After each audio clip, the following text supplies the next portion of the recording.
Today we start with the third muscular tissue, that is cardiac muscles. इसकी location क्या है? Cardiac muscles are found in the wall of heart only. सिर्फ heart की walls, जो heart की walls होती हैं उसके पास होते हैं ये.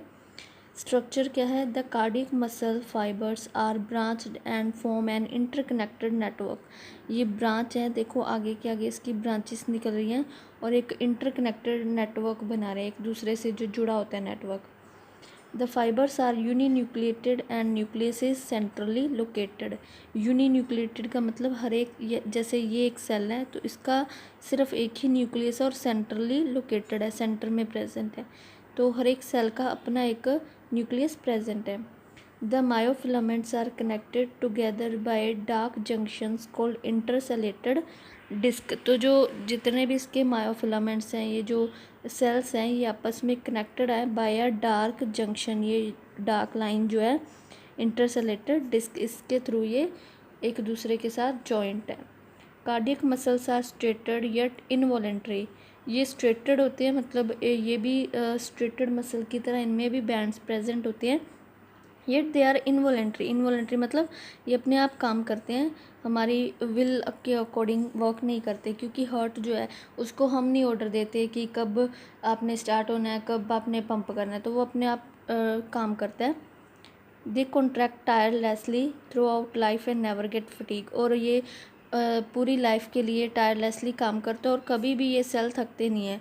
और नेवर गेट फटीग, जैसे ही आपको पता है कि जब भी हार्ट थक जाता है, रुक जाता है, तो उसी टाइम लाइफ भी जो है वो ख़त्म हो जाती है.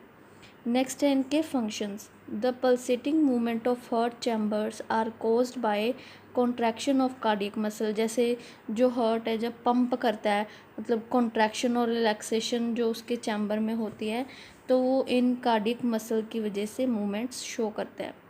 They pump blood from the heart into the blood vessel और आर्टरीज. जब ब्लड जो है वो पंप होके आर्टरीज में जाता है, और जो भी मूवमेंट होती है ब्लड की थ्रू आउट द हार्ट और आउटसाइड द हार्ट, वो कार्डियक मसल की वजह से ही होती है. नेक्स्ट है हमारा last topic, nervous tissue. Muscular tissue के बाद ये लास्ट टिश्यूज़ होते हैं. Nervous tissue control and integrates the activity of various part of body. Nervous का मतलब है जो हमारे नर्वस ब्रेन और नर्व्स के साथ रिलेटेड है, और ये हमारी बॉडी के जितने भी एक्टिविटीज़ हैं उनको कंट्रोल करता है, और इंटीग्रेट का मतलब उनको कमांड देता है, इंटीग्रेशन करता है उनकी. Nervous tissue has two main characters, conduction and integration. उनको लेना और उनको कंडक्ट करना. It occurred in the brain, spinal cord and the nerves. जो ब्रेन है, स्पाइनल कॉर्ड जैसे होती है बैकबोन वाली, और नर्व्स जो उसके आइट साइड से निकलती है, और ब्रेन से जो नर्व्स निकलती हैं, उन सभी से मिलके नर्वस सिस्टम बना होता है. The nervous tissues is form of nerve cell और neuron and nerve fibers. Neuron एक सिंगल यूनिट सबसे लॉन्गेस्ट सेल है हमारी बॉडी का.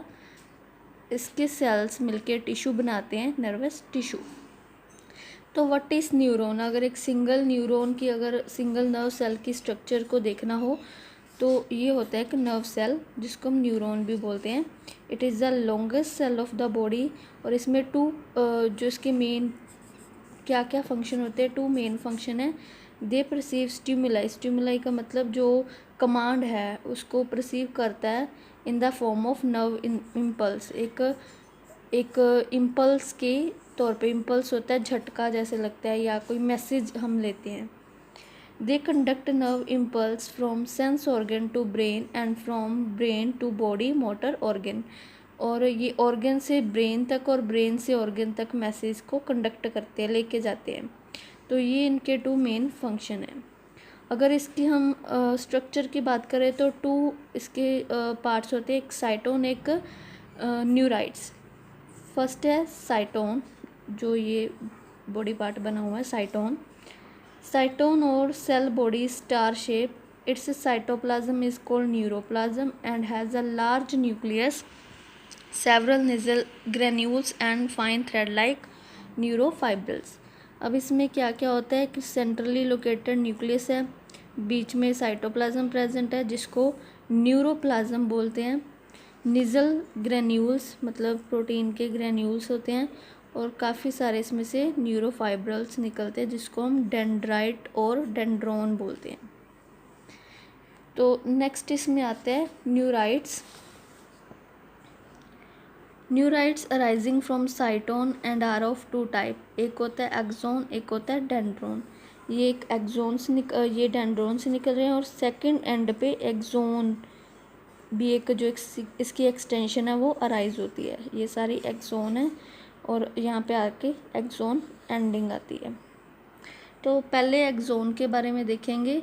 It is a single long cylindrical process arising from the साइटोन and its end is divided into several fine branches called terminal arborization। अब ये जो axon है ये एक सिंगल नर्व है जो एक्सटेंड हो रही है साइटोन से, और आगे जाके ये एक्सोन एंडिंग और एक्सोन टर्मिनल एंडिंग बनाती है।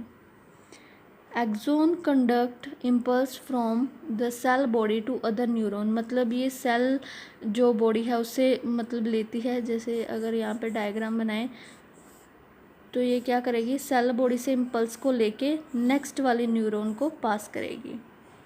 डेंड्रोन are hair like extension of cyton, और यहाँ से जो हेयर लाइक एक्सटेंशंस निकलती है साइटोन से उनको हम डेंड्राइट्स बोलते हैं।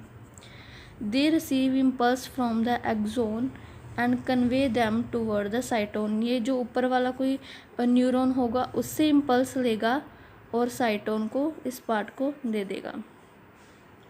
नेक्स्ट आते हैं nerve and nerve fibres. The axon form the nerve fibre and a bundle of nerve fibre form a nerve.